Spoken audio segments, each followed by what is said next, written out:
Shalom saudara, selamat pagi saudara. Wow, tentunya saudara sudah menantikan dengan gairah dan penuh semangat. Oleh karena Allah memberitahukan kepada saudara. Saudara hidup pada masa ini. Secara terang benderang Allah menyingkapkannya. Apa yang akan terjadi kemudian. Apa yang akan saudara lakukan kemudian. Bagaimana langkah saudara kemudian. Apa yang Kristus sudah lakukan buat hidup kalian. Secara jelas. Kita tidak hidup dalam misteri. Kita hidup dalam meterai yang sudah terbuka. Saya ajak kita untuk kita berdoa lebih dahulu. Sebelum saya masuk pada penjelasan lebih lanjut untuk menjelaskan apa yang saya sudah jelaskan minggu lalu. Mari kita berdoa. Kami berterima kasih oleh karena pekerjaan roh tidak bisa diukur, ditakar oleh pikiran kami. Terima kasih karena Kau menyingkapkan dari dalam roh dan melalui rohmu. Sehingga tidak ada yang misteri. Kami terima kasih karena Engkau juga memperingatkan kami untuk selalu kami mengalami perubahan dalam pola pikir kami, mindset kami, cara berpikir kami. Kami siap saat ini Tuhan bagi Engkau. Kami diberitahu oleh Tuhan bahwa bukan nanti pada masa generasi berikutnya semua yang Kau rancangan itu akan terjadi.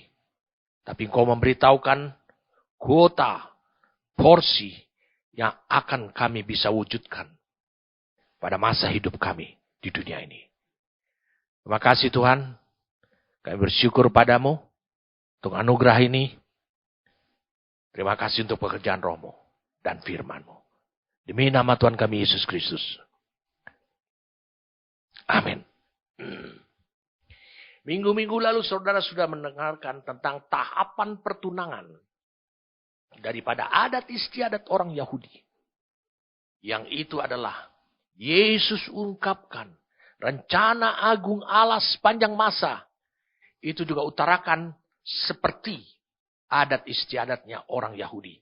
Karena orang Yahudi ini adalah bangsanya Tuhan. Umat Tuhan pada awalnya. Itu sebabnya ketentuan dan kebiasaan-kebiasaan yang mereka kerjakan, yang mereka lakukan. Itu adalah karena mereka mengenal Tuhan dan juga Tuhan memberikan hukum-hukumnya kepada mereka.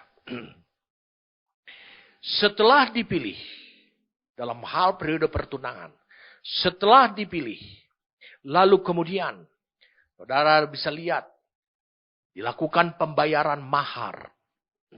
Dan mahar ini sudah lunas. Mampu untuk mengampuni dosa saudara sebagai seorang pendosa. Mampu untuk menebus saudara secara utuh. Mahar saudara terima. Lalu kemudian masuk pada tahap berikutnya. Yang disebut adalah tahap persetujuan daripada sang wanita untuk menjadi mempelai perempuan dari Kristus. Saya telah peringatkan saudara. Minggu lalu. Saya tegaskan kepada saudara. Bahwa. Saudara diselamatkan. Karena kasih karunia anugerah Allah. Dan oleh iman. Bukan supaya saudara masuk surga atau menghindari hukuman. Tetapi karena iman itu saudara bisa melihat rencana agung Allah sepanjang masa. Yang akhirnya saudara tentu punya keinginan-keinginan selama ini. Yang kau berdoa untuk atas keinginan-keinginanmu itu. Tetapi kemudian kau menyalipkan semua keinginanmu itu. mengakhirinya, membawanya pada kematian atau mengakhirinya. Karena engkau mendapatkan, lihat, rencana agungnya Allah sepanjang masa. Kehendaknya Allah di bumi ini. Kerajaannya di bumi ini. Apa yang Allah inginkan itu terjadi di bumi ini. Sekarang itu menjadi engkau terima sebagai hak. Sehingga engkau berdoa, bersemangat karena hakmu itu. Engkau menuntut kepada Allah karena hakmu. Bukan hak untuk diberkati. Ini yang membuat engkau membuat persetujuan untuk mengikut Tuhan. Karena engkau sudah melihat betapa luar biasanya hidupmu. Hebatnya hidupmu. Karena Allah melayakkan engkau pada masa hidupmu yang singkat ini. Di dunia ini. Untuk mewujudkan rencana agung Allah sepanjang masa. Dan kehendaknya di bumi ini. Dan kerajaannya di bumi ini. Wow. Ini sesuatu yang dahsyat. Yang harus engkau hargai. Ketika mulutmu mengaku percaya. Mau mengikut Tuhan. Meskipun Yesus mengatakan dalam Lukas pasal yang ke-9. Meskipun dalam Lukas pasal yang ke-9. Yesus mengatakan bahwa setiap orang yang mau mengikut aku. Ya harus memikul salibnya. Ya harus menyangkal dirinya siapa. Memikul salibnya. Dan mengikut aku. Kau tahu konsekuensinya. Tapi kau bisa mengabaikan itu. Kata Ibrani 12. Karena matamu tertuju kepada Kristus. Dengan iman.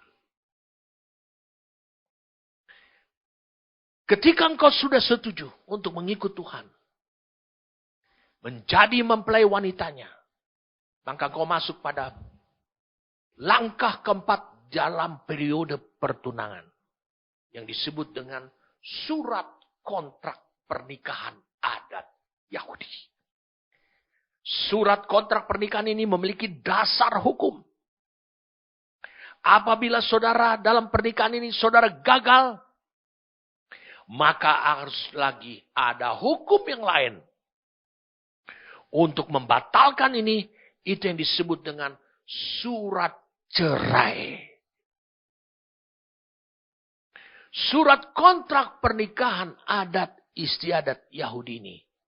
Surat kontrak, bukan kawin kontrak saudara. Tapi surat kontrak. Jadi memiliki kekuatan hukum. Jadi setelah calon mempelai. Saya ulangi, calon mempelai setuju, maka dibuat suatu surat kontrak sampai hari ini, kontrak pernikahan, yang isinya,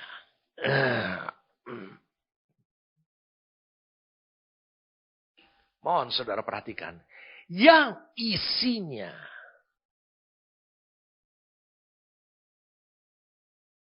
perhatikan ini. Bukan hanya mencakup cuma harta saja.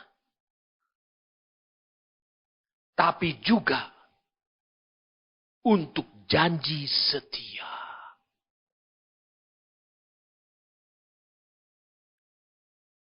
Untuk janji setia.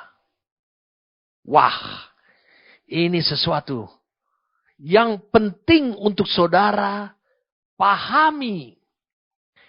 Apakah Kristus sebagai mempelai laki-laki juga memiliki kontrak seperti ini. Dia menandatanganinya. Ini yang disebut dengan dokumen pernikahan. Saya ulangi. Dokumen pernikahan. Karena pada waktu perkawinan anak domba dengan gerejanya itu berpijak pada dokumen pernikahan ini. Bahwa mereka sudah, itu hanya tinggal perayaan saja. Jadi, perhatikan. Di adat istiadat Yahudi.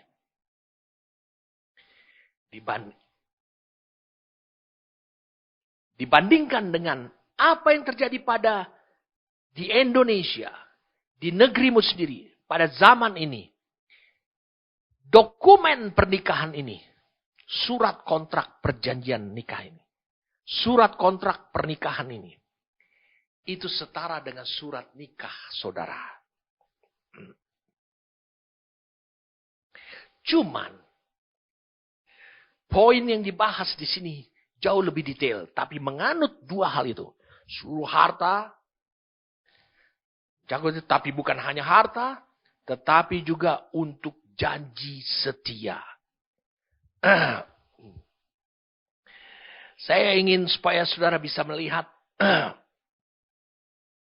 Apakah saudara sebagai tunangan Kristus juga memiliki surat kontrak perkawinan itu? Ya. Apa surat kontrak perkawinan itu?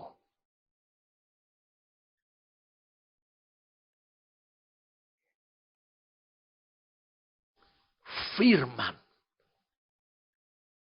Tuhan. Saya katakan firman Tuhan. Sebab di Alkitab Yesus berapa kali mengatakan kepada orang Yahudi, kepada iblis, kalimat seperti ini. Ada tertulis. Itu adalah surat kontrak. Jadi surat kontrak perkawinan ini dalam hidup saudara sekarang. Saudara sudah menjadi istri tunanganmu sendiri, yaitu Kristus. Itu adalah dari firman Tuhan yang tertulis yang tidak bisa diubah. Atau disebut dengan perkataan Tuhan. Bahwa saudara adalah milik Kristus. Allah tidak pernah berdusta. Dia katakan saudara adalah milik Kristus.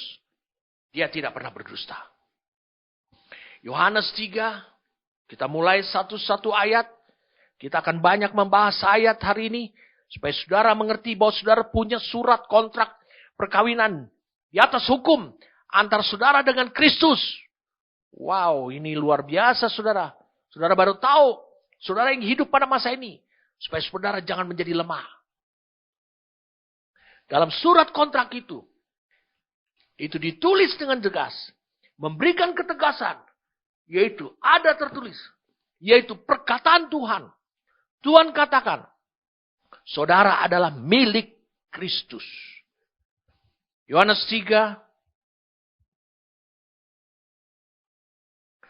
ayat 29, yang empunya mempelai perempuan ialah mempelai laki-laki. Tetapi sahabat mempelai laki-laki yang berdiri dekat dia dan yang mendengarkannya sangat bersukacita mendengar suara mempelai laki-laki itu. Itulah sukacitaku. Dan sekarang sukacita itu penuh. Siapa pemilik mempelai perempuan? Yang memiliki mempelai perempuan. Dia adalah milik daripada mempelai laki-laki. Sementara mempelai laki-laki itu sedang pergi. Dan dia akan kembali untuk hari perkawinan.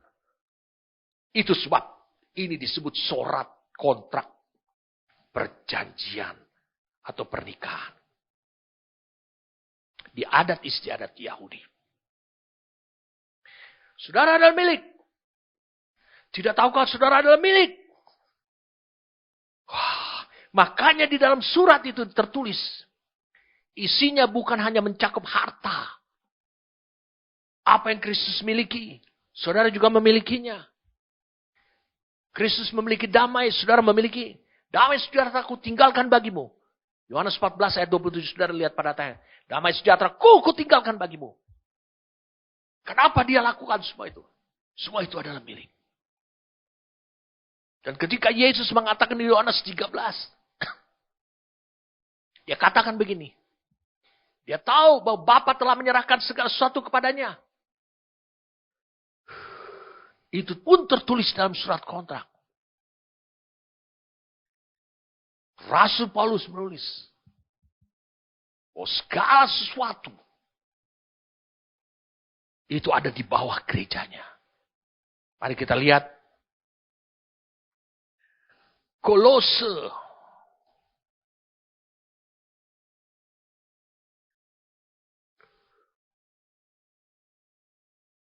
2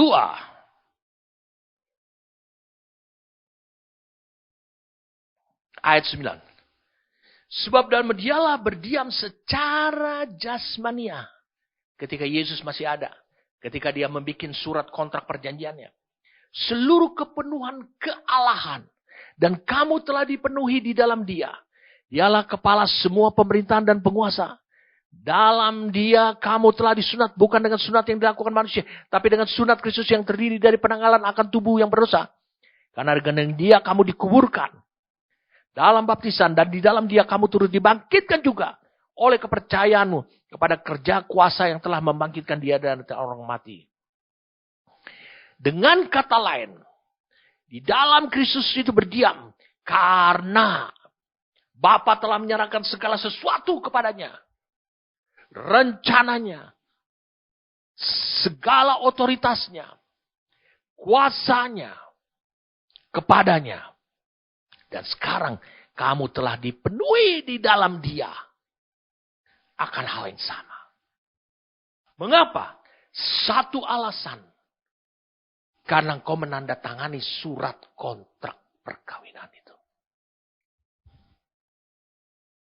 Apakah saudara sudah menandatangani surat kontrak perkawinan? Sudah. Karena aku milik Kristus. Siapa yang mengatakan itu? Ada tertulis firman Tuhan. Kita lihat sekarang Galatia pasal yang ketiga.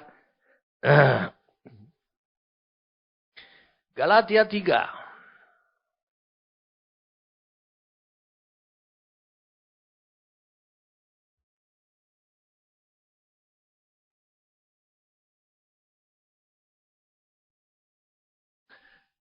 Galatia 3.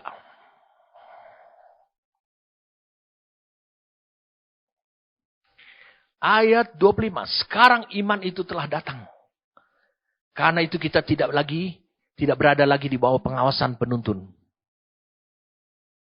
Sebab kamu semua adalah anak-anak Allah.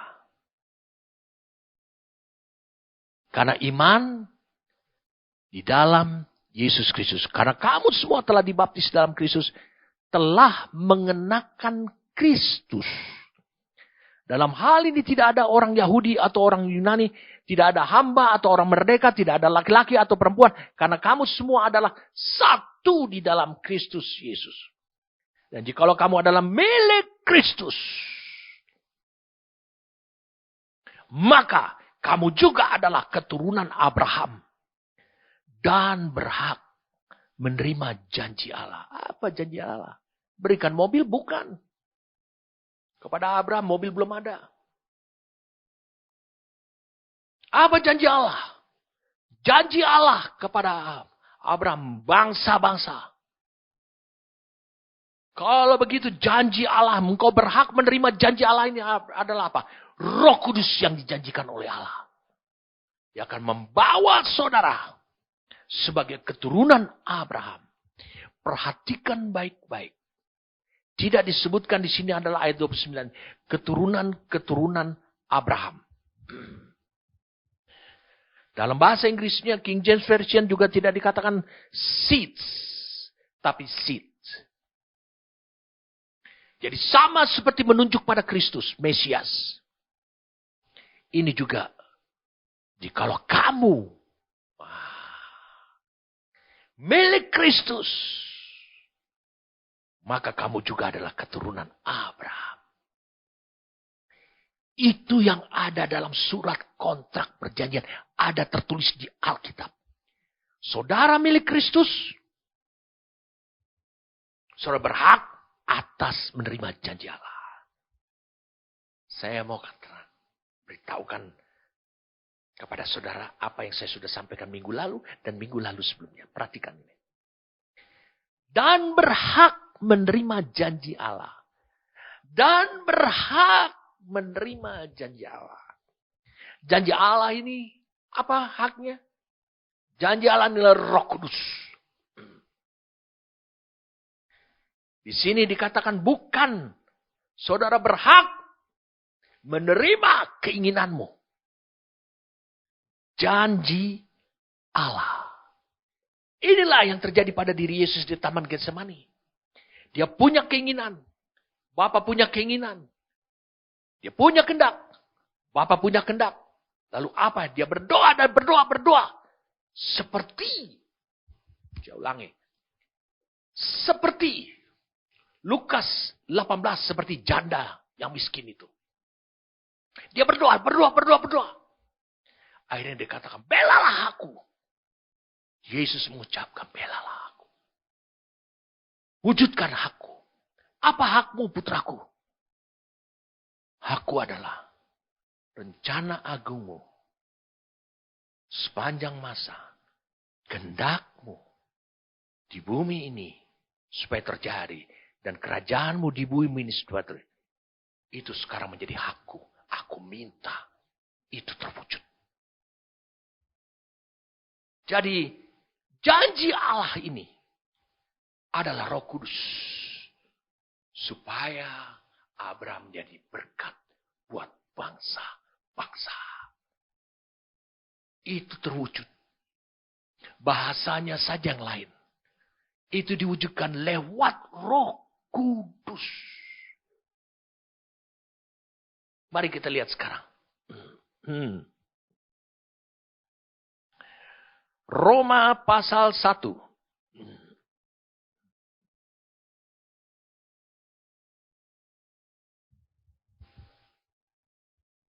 Roma pasal 1.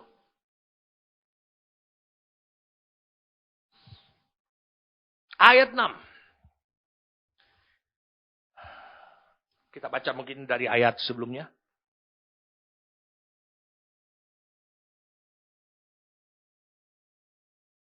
Dari mulai ayat 2. Ayat 1. Oke.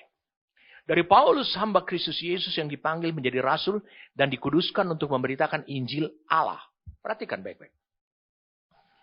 Injil itu telah dijanjikannya sebelumnya dengan perantaraan nabi-nabinya dalam kitab-kitab suci. Injil sudah diberitahu dan dijanjikan Allah. Tentang anaknya yang menurut daging diperanakan dari keturunan Daud. Maksudnya Kristus.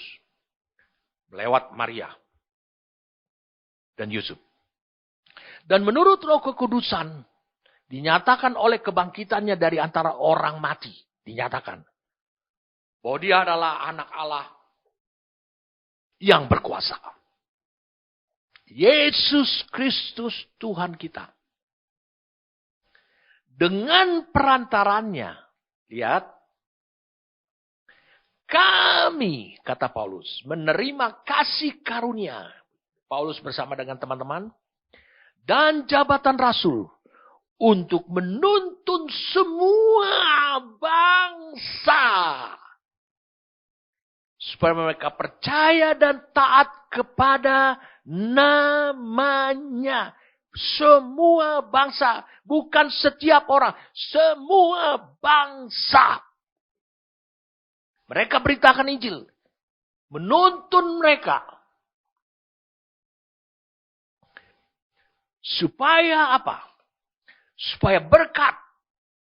Janji Tuhan yang diucapkan. Kepada Abraham. Saya ulangi. Kepada Abraham. Kau akan menjadi berkat. Bagi bangsa-bangsa. Bangsa-bangsa akan diberkati oleh itu. Itu terwujud. Makanya supaya mereka percaya dan taat kepada namanya. Perhatikan baik-baik. Kamu juga termasuk di antara mereka. Kamu yang telah dipanggil menjadi milik Kristus. Bukankah pertunangan itu diawali dengan langkah pertama dipilih oleh Allah. Yaitu melalui panggilan Injil. Lalu kemudian mahar diberikan. Itu juga Injil. Dipanggil, diundang. Lalu ditanya persetujuan saudara. Langkah ketiga. Lalu ketika saudara menjawab ya. Maka saudara menjadi milik Kristus.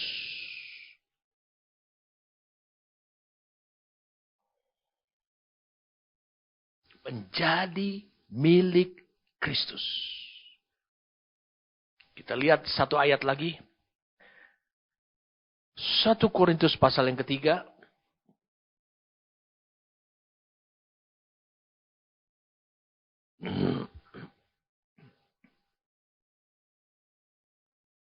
Perhatikan baik-baik. Ayat 23. 1 Korintus 3 ayat 23. Tetapi kamu adalah milik Kristus.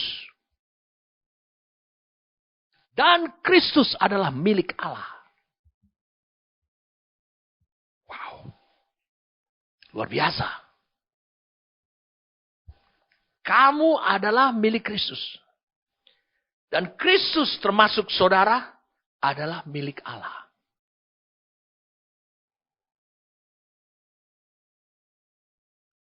Tidak cukupkah buat saudara? Itu meneguhkan saudara. Bahwa sudah ada surat kontrak perkawinan. Antara saudara dengan Kristus. Melalui ucapanmu, melalui iman. Melalui doamu. Melalui firman Tuhan yang tertulis. Yang mengatakan. Bahwa engkau adalah milik Kristus. Berarti engkau adalah tunangannya. Ini tidak bisa diubah.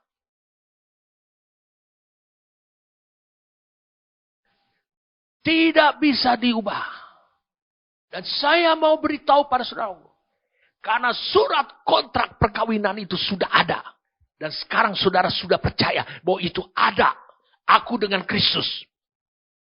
Maka surat ini di orang Yahudi setelah penandatanganan itu yang disebut dengan ketubah. Penandatangan surat kontrak pernikahan atau yang disebut ketubah.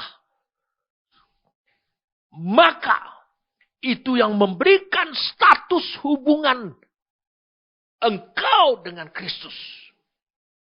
Menjadi suami istri. Seperti Yusuf dan Maria. Satu sisi disebut dia tunangannya. Tapi satu sisi dia disebut adalah istri. Ketika Maria hamil. Hamil bayi Yesus. Ini cukup. Ingat, ini perkataan Tuhan. Bilangan 23 ayat 19 mengatakan. Allah bukanlah manusia. Sehingga ia berdusta. Bukan anak manusia. Sehingga ia menyesal. Masakan ia berfirman. Dia memberikan kontrak. Komitmen kepada saudara. Dan ia tidak melakukannya. Atau ia berfirman. Dan tidak mewujudkannya. Saudara lihat dari ayat ini. Allah akan lakukan. Allah bukan pembohong. Allah bersumpah demi dirinya sendiri. Bahwa saudara sudah memiliki surat kontrak perjanjian. Sebagai tunangannya Kristus. Jadi surat inilah yang memberikan status seperti yang ditulis di Alkitab. Terhadap Yusuf dan Maria. Status mereka sebagai suami dan istri. Mari saya ajak. Kita lihat. Efesus 5. Ayat 22. Hai istri, tunduklah kepada suamimu. Seperti kepada Tuhan. Karena suami adalah kepala istri. Saya mau beritahu pada saudara. Hai istri, tunduklah kepada suami. Ada satu adat istiadat orang Yahudi. Jika engkau adalah seorang perempuan dan istri daripada seorang suami, laki-laki. Maka, kata tunduk ini, dan kau sedang berada di pasar. Tiba-tiba engkau melihat suamimu dengan orang lain. Saya katakan dengan orang lain. Bilanglah suamimu ini orang biasa. Jadi ketua RT pun tidak. Apalagi dia menjadi pejabat yang patut dihormati di jalan-jalanan. Lalu kemudian, engkau berpapasan dengan suamimu dan melihat dia sedang berbicara dengan orang lain. Maka kalau engkau adalah istrinya. Perhatikan ini. Istrinya entah itu di masa pertunangan. Entah itu adalah di masa sesudah perkawinan. Perhatikan ini baik. Maka engkau akan menundukkan kepalamu. Sehingga matamu hanya bisa melihat bumi, menundukkan kepala. Itu kira-kira siku-siku jadinya 90 derajat. Membengkokkan badanmu 90 derajat.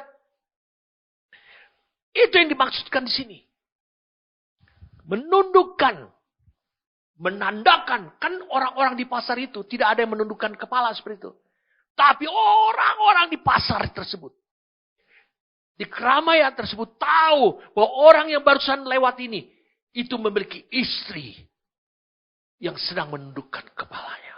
Wow. Tuhan membukakan kepada hidup saya. Tentang kebenaran ini. Bisakah orang lain melihat?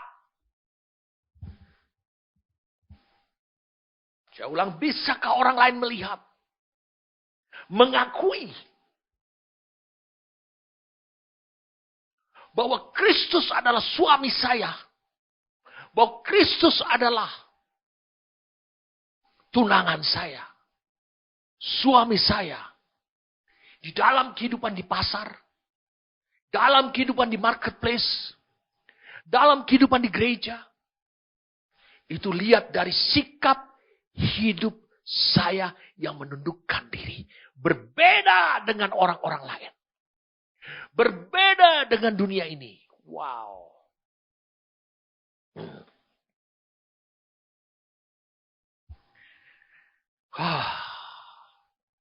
Status hubungan ini. Kita baca ayat yang kedua. Karena suami adalah kepala istri. Sama seperti Kristus adalah kepala jemaat. Dialah yang menyelamatkan tubuh. Karena itu sebagaimana. Kenapa Kristus menyelamatkan tubuh? Menyelamatkan saudara. Ketika saudara menjawab ya mau mengikut dia. Karena didasarkan atas apa yang sudah dia lakukan, mahar itu. Maka saudara diselamatkan oleh Allah. Karena itu rencana agungnya dia. Gimana saudara diselamatkan oleh Allah? Oleh iman. Saudara mau mengikut dia. Mau mengikut Kristus. Bukan karena mau masuk surga. Bukan karena menghindari hukuman. Tapi rencana agungnya Allah. Ayat 24. Karena itu. Sebagaimana jemaat tunduk kepada Kristus. Nah ini bedanya.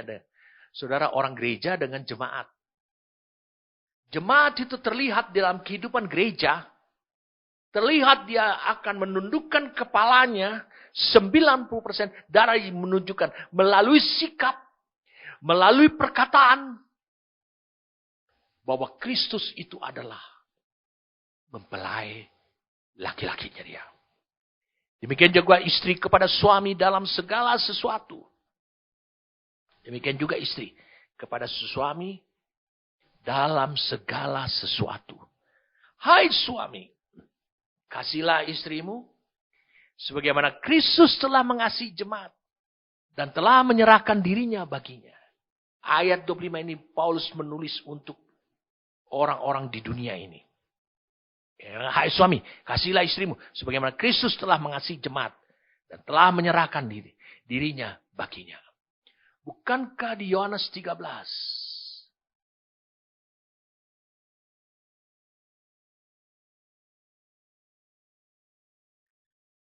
Yohanes 13. Ayat 1, sementara itu sebelum hari raya Paskah mulai, Yesus telah tahu bahwa saatnya sudah tiba untuk beralih dari dunia ini kepada Bapa. Sama seperti ia senantiasa mengasihi murid-muridnya, demikianlah sekarang ia mengasihi mereka sampai kepada kesudahannya. Sampai. Yesus tetap mengasihinya. Wah, saudara, mari kita lanjutkan lagi. Tadi ayat 25. Dan telah menyerahkan dirinya bagi jemaat. Untuk menguduskannya.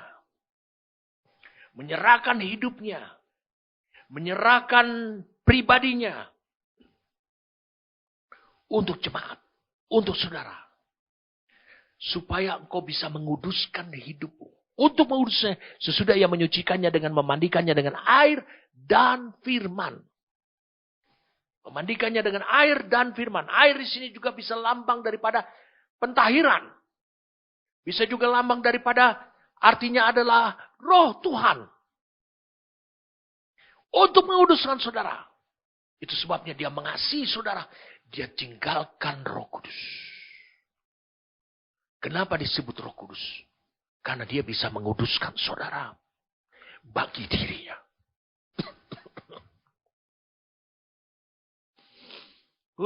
Ini dahsyat saudara. Hidup saudara itu dahsyat sekali. Dikatakan untuk menguduskannya. Sesudah ia menyucikannya dengan memandikannya dengan air dan firman. Supaya dengan demikian. Perhatikan baik-baik. Supaya dengan demikian. Ia menempatkan jemaat di hadapan dirinya. Dengan cemerlang. Tanpa cacat. Atau kerut. Atau yang serupa itu. Tetapi supaya jemaat kudus dan tidak bercelah. Tetap cantik menurut ukuran Kristus. Menurut ukuran Allah. Dia berikan Roh Kudus. Dia berikan firman. Gara-gara surat kontrak.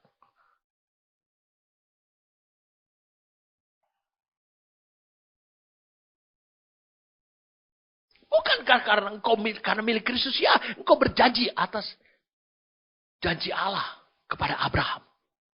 Apa itu? Roh Kudus. Tidak dikatakan keturunan-keturunan Abraham. Di Galatia 3 ayat 29. Tapi keturunan Abraham. Wow. Jadi surat kontrak perjanjian ini memberikan saudara status hubungan saudara dengan Kristus saat ini.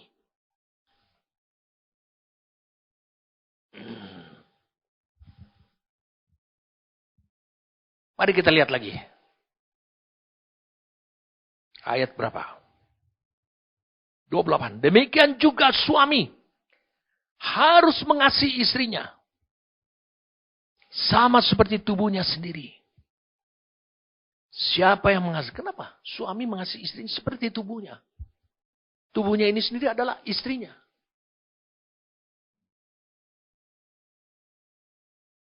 Itu tubuh Kristus itu adalah gereja. Sama seperti tubuhnya sendiri. Siapa yang mengasihi istrinya? Mengasihi dirinya sendiri.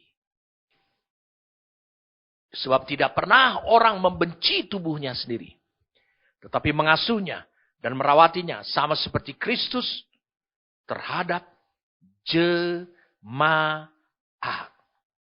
Karena kita adalah anggota tubuhnya.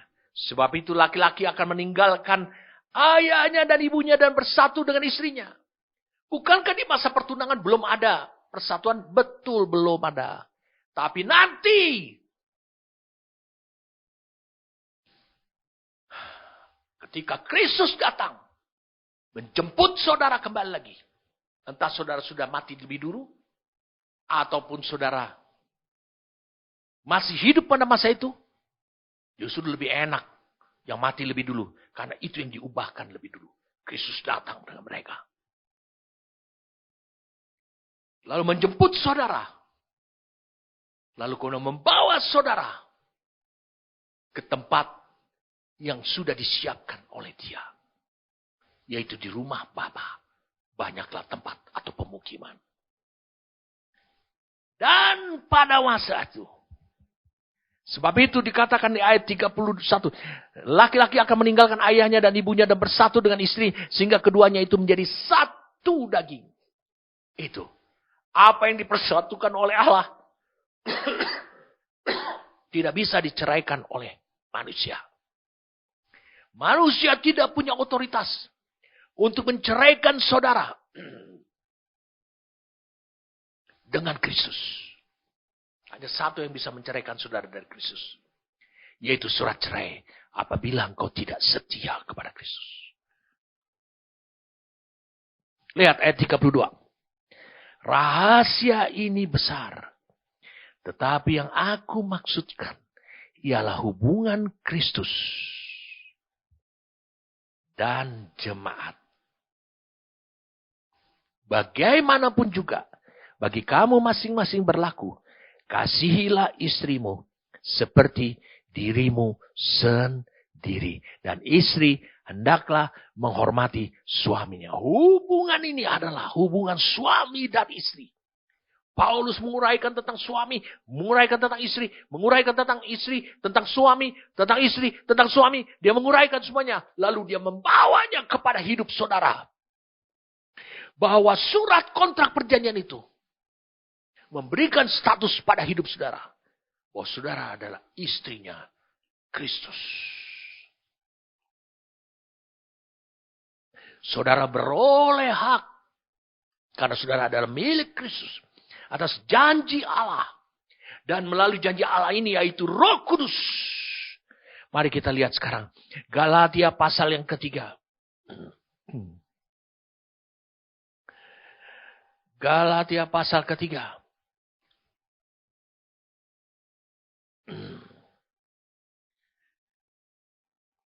Ayat 13, Kristus telah menebus kita dari kutuk hukum Taurat. Dengan jalan menjadi kutuk karena kita. Sebab ada tertulis, terkutuklah orang yang digantung pada kayu salib. Yesus Kristus telah membuat ini. Dia telah mengerjakannya. Supaya di dalam dia, berkat Abraham, sampai kepada bangsa lain. Sehingga oleh iman, kita menerima roh yang telah dijanjikannya itu. Yesus Kristus telah membuat ini. Saya perlu pertegas ini. Melalui Kisah Rasul pasal yang kedua. Kisah Rasul pasal yang kedua. Mari kita lihat dulu. Nanti kita akan kembali kepada Galatia 3. Ayat yang ke-14 ini.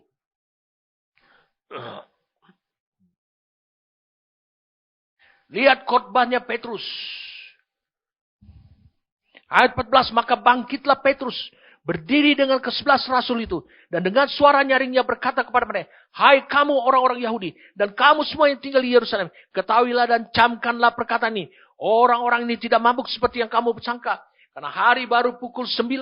Tetapi itulah yang difirmankan Allah. Dengan perantaran Nabi Yoel. Karena ada tertulis seperti itu. Sudah tertulis seperti itu. Akan terjadi pada hari-hari terakhir. Demikian firman Allah. Bahwa aku akan mencurahkan rohku ke atas semua manusia. Ke atas daging. Katakan. Flesh. Maka anak-anakmu laki-laki dan perempuan akan bernubuat. Dan turunan-turunamu akan mendapat penglihatan-penglihatan.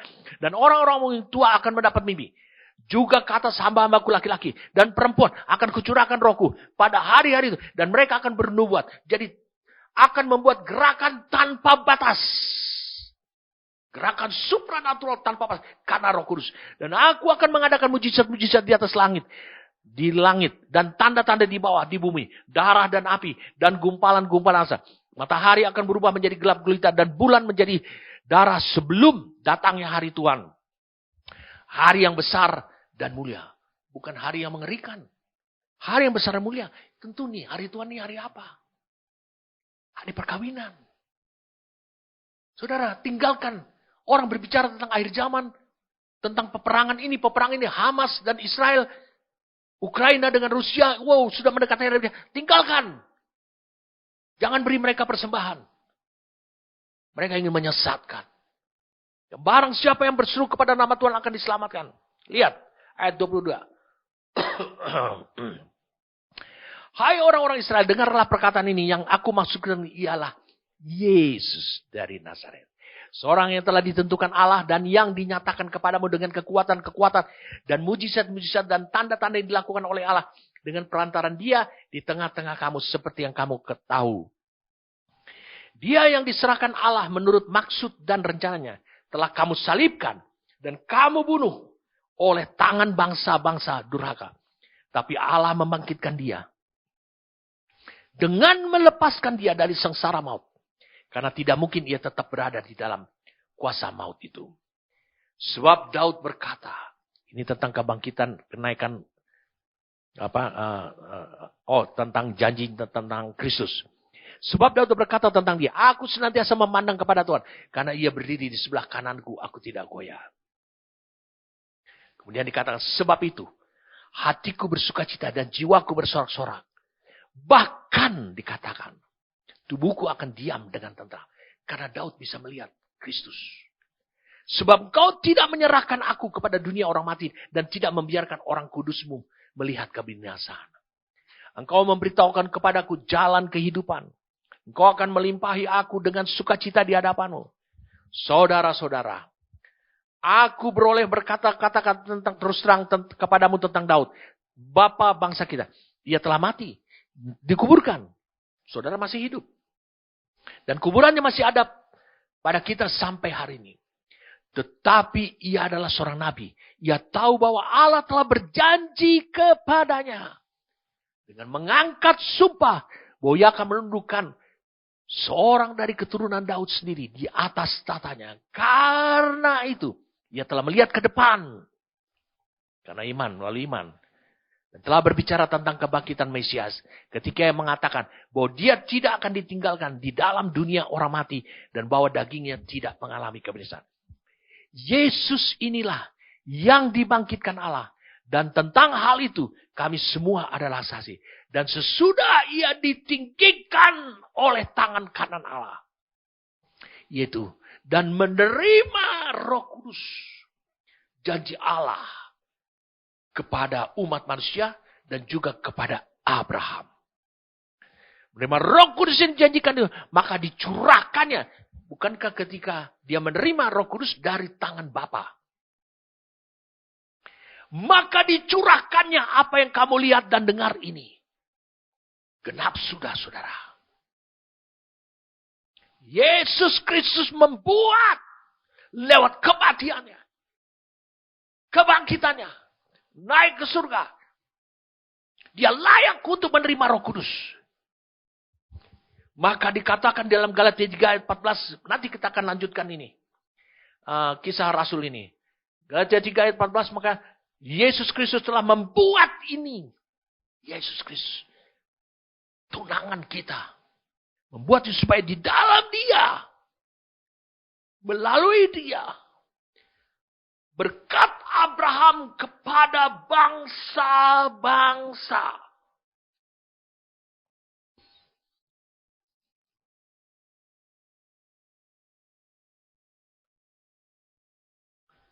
Bisa diterima oleh bangsa-bangsa. Kita kembali lagi pada kisah Rasul 2. Dan sesudah ia ditinggalkan ke tangan kanan Allah. Itu tadi yang kita bahas. Dan menerima Roh Kudus yang dijanjikan itu. Maka dicurahkannya apa yang kamu lihat dan dengar di sini. Sebab bukan Daud yang naik ke surga. Malah Daud sendiri berkata, Tuhan telah berfirman kepada Tuhanku. Duduklah di sebelah kananku sampai kubuat musuh-musuhmu menjadi tumpuan kakimu. Jadi, seluruh kaum Israel harus tahu dengan pasti. Bahwa Allah telah membuat Yesus yang kamu salibkan itu menjadi Tuhan dan Kristus. Allah yang membuat itu. Maka saudara disebut adalah tunangannya Kristus. Ketika mereka mendengar hal itu, mereka sangat terharu dan mereka bertanya kepada Petrus dan rasul-rasul yang lain. Apakah yang harus kami perbuat? Saudara-saudara, jawab Petrus kepada mereka. Bertobatlah. Dan hendaklah kamu masing-masing dibaptis dalam nama Yesus Kristus untuk pengampunan dosamu. Maka kamu akan menerima karunia Roh Kudus. Bertobatlah, memberi dirimu dibaptis. Bukan berarti dibaptis lagi sungai Yordan. Bukan. Dibaptis itu berarti engkau komit untuk mengikuti doktrin Kristus. Doktrin ini hanya satu, yaitu Kristus.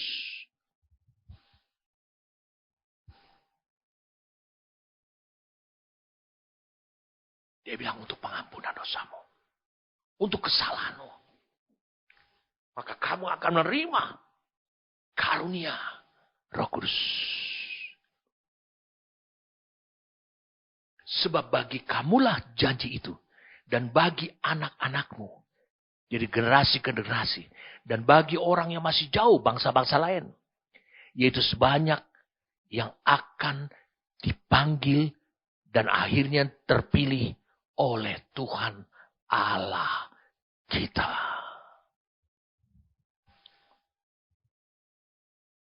Perhatikan ini. Belum berakhir ayatnya. Ini nasihat buat saudara. Dan dengan banyak perkataan lain. Lagi. Ia memberi suatu kesaksian yang sungguh-sungguh. Dan ia mengecam dan menasihati mereka. Berilah dirimu diselamatkan dari angkatan yang jahat ini. Perhatikan. Apakah generasi yang ada di sana adalah generasi yang jahat? Tidak. Mereka generasi yang taat, rajin, mengikuti hukum Taurat sepenuhnya. Mereka datang ke sana untuk suatu perayaan pesta yang disebut Pentakosta pada masa ini. Mulai dari hari raya roti tidak beragi, terus mereka mengikuti. Mereka taat, mereka pergi dari bangsa. Mereka datang dari bangsa-bangsa. Mereka orang Yahudi. Tapi mengapa Petrus mengatakan, berilah dirimu diselamatkan dari angkatan generasi yang jahat ini. Apa generasi yang jahat ini? Yang selalu memandang. Mari kita lihat lagi. Galatia 3 ayat 13. Kristus telah menebus kita dari kutuk hukum Taurat. Dengan jalan menjadi kutuk karena kita. Sebab ada tertulis, kutuklah orang yang digantung pada kayu salib. Mereka adalah orang yang taat pada hukum Taurat. Mereka menyangka. Mereka bisa menghindari hukuman daripada Tuhan. Memang betul, api sementara. Mereka menyangka bahwa mereka bisa masuk surga dengan hukum Taurat. Mereka hanya menyangka. Dan ajaran kuat seperti ini, begitu kuat merebak. Lewat penginjilan. Kalau kau mau bertobat, kau mati masuk surga. Dulu juga saya memberitakan seperti itu. Tapi sekarang tidak lagi. Injil yang sebenarnya adalah, saya ulangi, Injil yang sebenarnya membawa setiap orang kepada pengertian, kepada pemahaman, supaya mereka bisa melihat bahwa mereka diselamatkan untuk bisa menjawab kebutuhan Tuhan. Yakni rencana agungnya sepanjang masa. Kerajaannya di bumi ini. Kehendaknya di bumi ini. Sama seperti yang di sorga. Ya dulu saya bergurau. Hanya main-main. Saudara jangan masukkan ini dalam hati. Dalam pikiran saudara. Dulu saya bergurau. Bayangkan orang yang hanya mau masuk surga. Ketika Kristus datang. Dia tidak layak untuk di bumi. Kenapa? Dia lebih senang di sorga. Ini orang-orang yang tidak berguna. Orang-orang yang disesatkan. Dari angkatan yang jahat ini. Jadi kita baca sekarang ayat ke-14. Kisah Rasul 2 ayat 41. Orang-orang yang menerima perkataannya itu memberi diri dibaptis pada hari itu. Jumlah mereka bertambah. Kira-kira 3.000 jiwa. Berarti ada penambahan 2.880 lah kira-kira. Kira-kira. Karena 120 orang yang ada di loteng atas. Ditambah dengan 2.800. Jadi tambah kira-kira jumlah mereka bertambah kira-kira 3.000 jiwa. Mungkin kira-kira begitu. Pokoknya 3.000 lah. Jadi Yesus Kristus telah membuat ini supaya di dalam dia berkat Abraham sampai kepada bangsa-bangsa lain. Sehingga oleh iman kita menerima roh yang telah dijanjikan. Yang membuat saudara dinamika tanpa terhalangi. Membuat saudara bergerak tanpa terhalangi. Kita lihat lagi 3.000 orang. Bagaimana nasibnya 3.000 orang ini? Ketika mereka mendengar bahwa Rasul Yohanes dan Rasul Petrus ditangkap. Mari kita lihat ayat 23. Kisah Rasul 4 ayat 23. Lihat. Betulkah mereka hanya pengen masuk surga, menghindari hukuman? Lihat mereka. Bagaimana doa mereka. Doa mereka berubah. Mereka berdoa agar rencana Tuhan sepanjang masa, kerajaannya datang ke bumi ini dan kehendaknya terjadi di bumi ini, itu terwujud pada masa hidup mereka. Ayat 23, sesudah dilepaskan pergilah Petrus dan Yohanes kepada mereka. Lalu mereka menceritakan segala sesuatu yang dikatakan imam-imam kepala dan tua-tua kepada mereka. Ketika teman-teman mereka mendengar hal itu, berserulah mereka bersama-sama kepada Allah. Katanya, ya Tuhan, Engkaulah yang menjadikan langit dan bumi, laut dan segala isi ini, termasuk Petrus dan Yohanes yang berdoa. Pada mereka baru saja masuk penjara. Dilepaskan. Dan oleh Roh Kudus, lihat pembicaraan topik mereka adalah Roh Kudus. Dengan perantaraan hamba-Mu Daud, Bapa kami, telah berfirman mengapa rusuh bangsa-bangsa, mengapa suku-suku bangsa mereka perkara-perkara yang sia-sia. Raja-raja dunia bersiap-siap dan para pembesar berkumpul untuk melawan Tuhan dan yang diurapinya yaitu Kristus. Sebab sesungguhnya telah berkumpul dalam kota ini. Nah, ini sistem keroyokan. Musuh selalu ingin membangun situasi dengan sistem keroyokan. Dalam kota ini Herodes, orang yang memiliki otoritas pemerintahan. Pontius Pilatus, orang yang memiliki otoritas kekaisaran. Berserta bangsa-bangsa dan suku-suku bangsa Israel melawan Yesus, hambanya yang kudus, yang Engkau urapi untuk melaksanakan segala sesuatu. Sebentar. Melawan Yesus.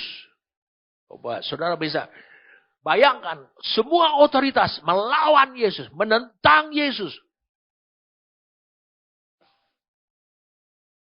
Bukankah kami pengikutnya? Untuk melaksanakan segala sesuatu yang telah Engkau tentukan dari semula oleh kuasa dan kehendak. Berarti Tuhan pegang kontrol. Jadi Herodes ngamuk, Pontius Pilatus ngamuk, bangsa-bangsa ngamuk, suku semua itu dikontrol oleh Tuhan. Semuanya harus dalam koridor, dalam area, dalam jalur, melakukan segala sesuatu yang telah Engkau tentukan dari semula. Lihat, bukankah kita sedang berbicara nasib 3.000 orang yang dibaptis itu. Dan sekarang ya Tuhan, lihatlah bagaimana mereka mengancam kami. Ini persoalannya kami. Hati-hati, kata Herodes, pengikut Kristus. Hati-hati, kata Pontius Pilatus, pengikut Kristus. Itu menjadi ancaman. Dan bangsa-bangsa, suku-suku bangsa.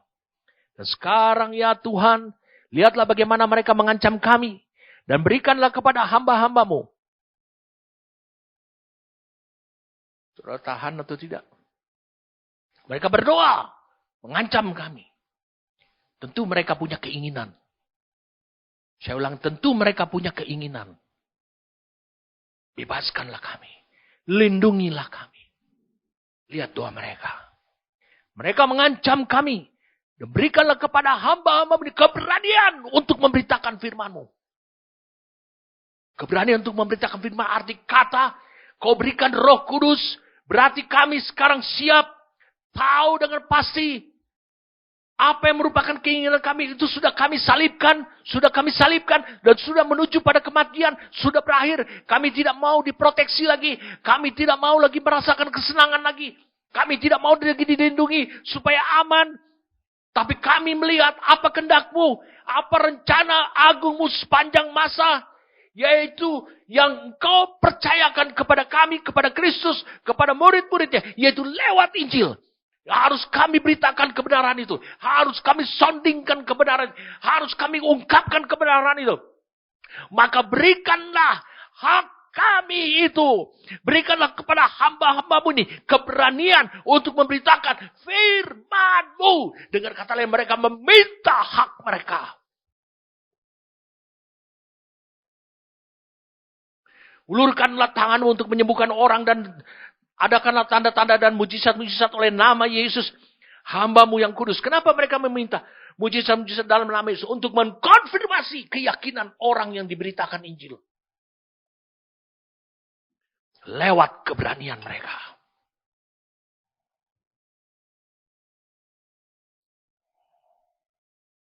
Dan ketika mereka sedang berdoa, ulurkanlah tanganmu, ayat 3, untuk menyembuhkan orang dan adakanlah tanda-tanda dan mujizat-mujizat oleh nama Yesus hamba-Mu yang kudus. Dan ketika mereka sedang berdoa, goyanglah tempat mereka berkumpul dan mereka semua penuh dengan Roh Kudus. Lalu mereka memberitakan firman Allah.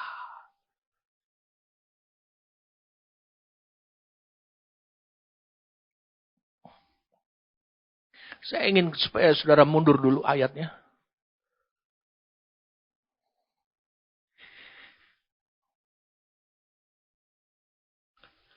Kisah Rasul 4 ayat 13. Ketika Yohanes dan Petrus dipanggil, ditahan. Lihat.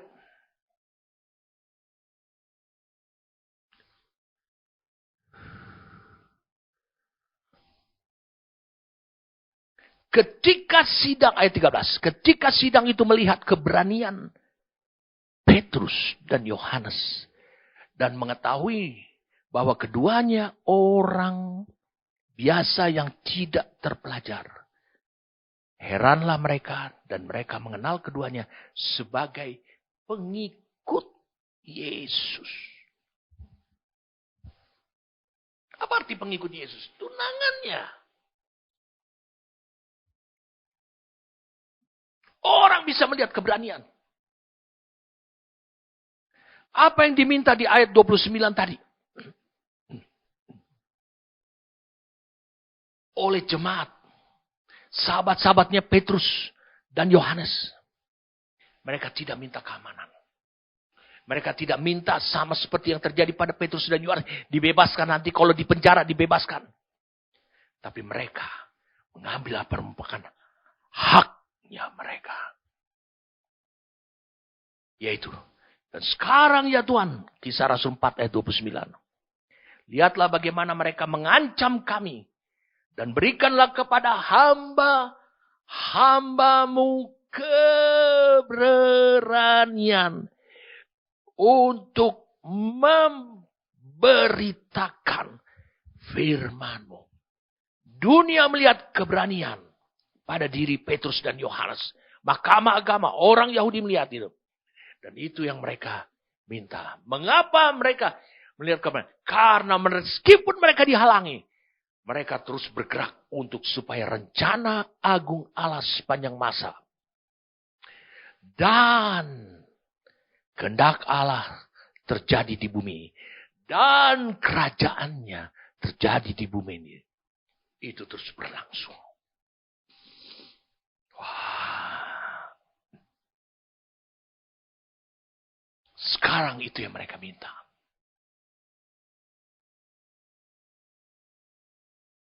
Mereka tahu apa yang pasti Tuhan berikan pada mereka. Karena itu adalah hak mereka. Mengapa mereka begitu kuat akan hal seperti itu? Mengapa mereka bisa meminta seperti itu? Karena mereka tahu Roh Kudus sudah dicurahkan. Jadi tinggal mereka. Mereka tinggal bermitra dengan Roh Kudus. Bersama-sama dengan Roh Kudus. Supaya kerajaanmu itu datang ke bumi ini. Kehendakmu itu jadi. Rencana agungmu terwujud. Lewat hidup kami. Dan pada masa hidup kami. Karena itulah janji Allah. Roh Kudus. Saudara tentu diyakinkan kuat oleh Tuhan sekarang. Saudara adalah milik Kristus. Seperti apa yang ditulis di Alkitab di Galatia 3 ayat 14. Yesus Kristus telah membuat kita semua. Membuat ini supaya di dalam Dia berkat Abraham sampai kepada bangsa-bangsa lain. Oleh iman kita menerima meriuh yang telah dijanjikan itu. Berarti Galatia 3 ayat 14 ini. Paulus mengajarkan. Sama seperti apa yang didoakan di Yerusalem. Didoakan oleh jemaat di Yerusalem. Berikan kepada kami keberanian. Untuk memberitakan firman.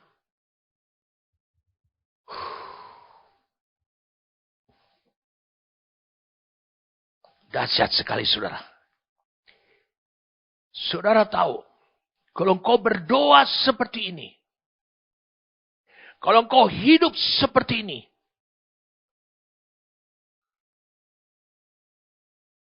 karena engkau adalah milik Allah, ini akan memelihara hidupmu dalam status. Hidupmu sebagai status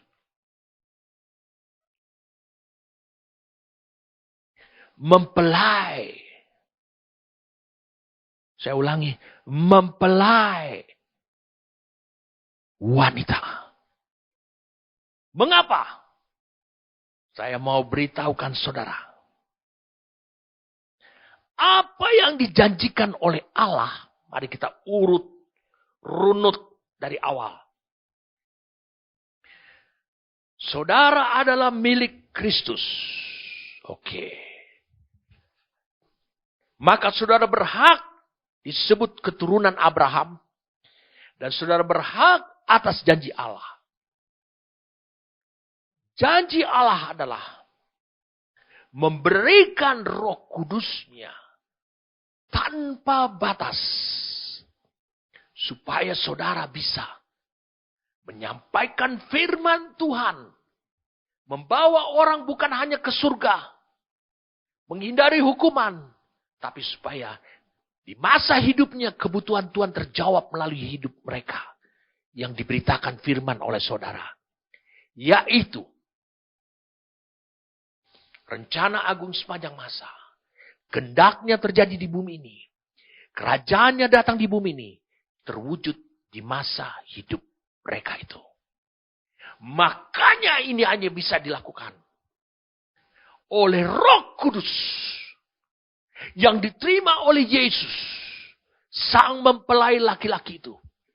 Diterima oleh Yesus sang mempelai laki-laki itu. Dengarkan saya. Ditata.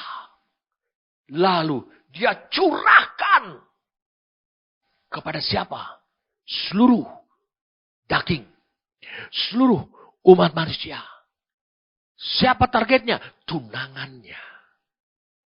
Sehingga tunangannya ini akan memberitakan firman. Karena memberitakan firman adalah bagian daripada rencana agung Allah. Kehendak Allah di bumi. Dan kerajaan surga di bumi ini.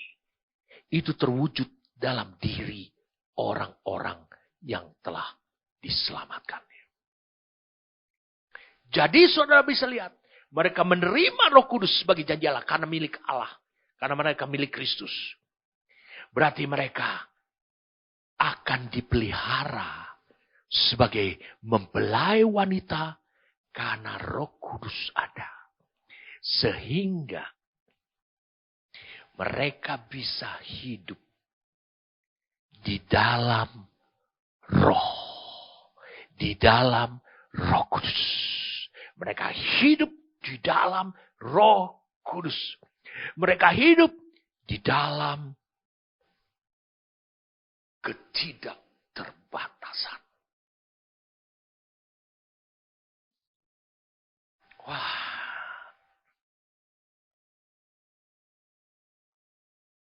Saya yakin saudara, kita memerlukan banyak waktu untuk membahas tentang ketubah ini. Surat kontrak pernikahan ini yang sudah ada pada hidup saudara. Sudah ada antara Allah dengan saudara. Betapa dahsyatnya ketubah ini. Saya ulangi, betapa dahsyatnya ketubah ini.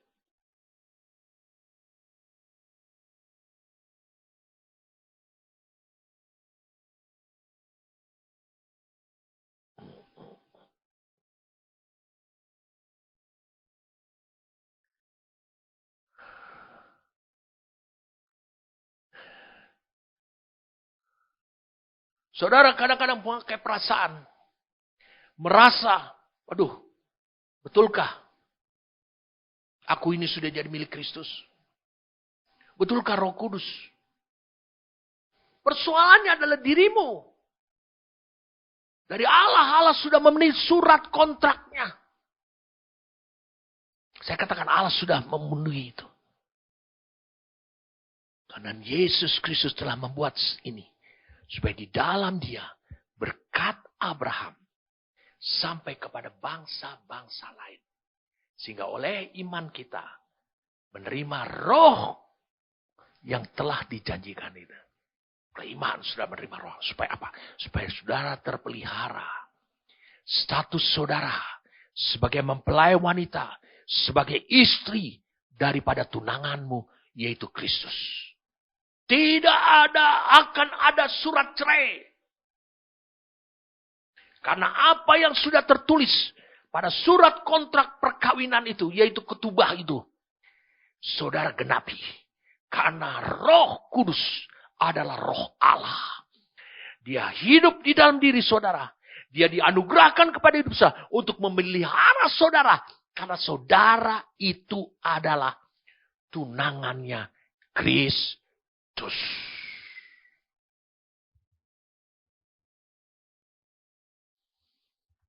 Wah. Nanti saya bagikan minggu depan. Saudara akan kaget melihatnya. Ini masih banyak yang saya mau ungkapkan kepada saudara. Saudara akan terkejut melihat. Saudara tidak perlu meragukan tentang Alkitab, tentang Tuhan, tentang proses lahir barumu, tentang kau mengikut Tuhan. Semuanya sudah ada dalam kontrak, surat kontrak pernikahan. Tetapi itu pun masih bisa batal. Bisa batal karena apa? Bisa batal karena perceraian.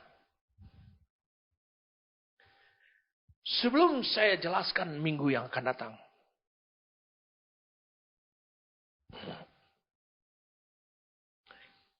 Saya ingin memberikan kepada saudara kewaspadaan. Saya ulangi. Memberikan kepada saudara kewaspadaan.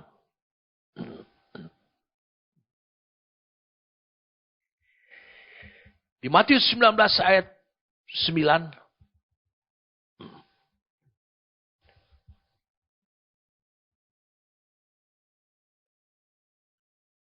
Matius 19 ayat 9. Tetapi aku berkata, barang siapa menceraikan istrinya kecuali karena zina. Jadi hanya zina saja yang bisa menceraikan saudara.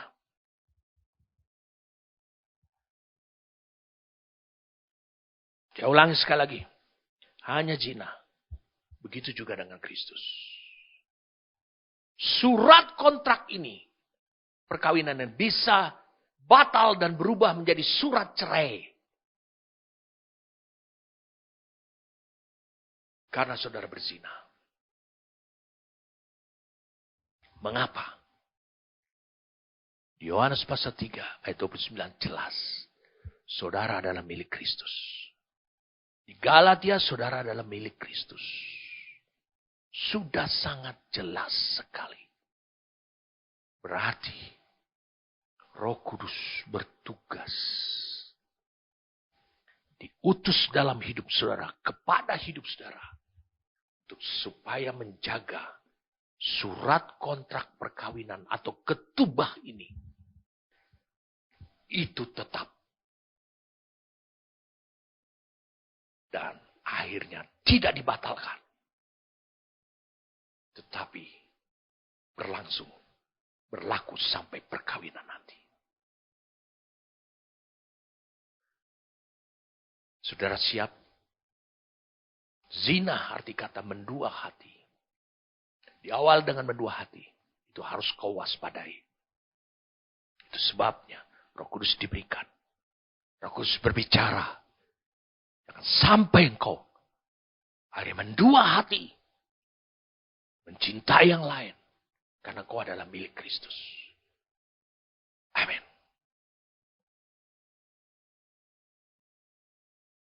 Kami bersyukur padamu Tuhan.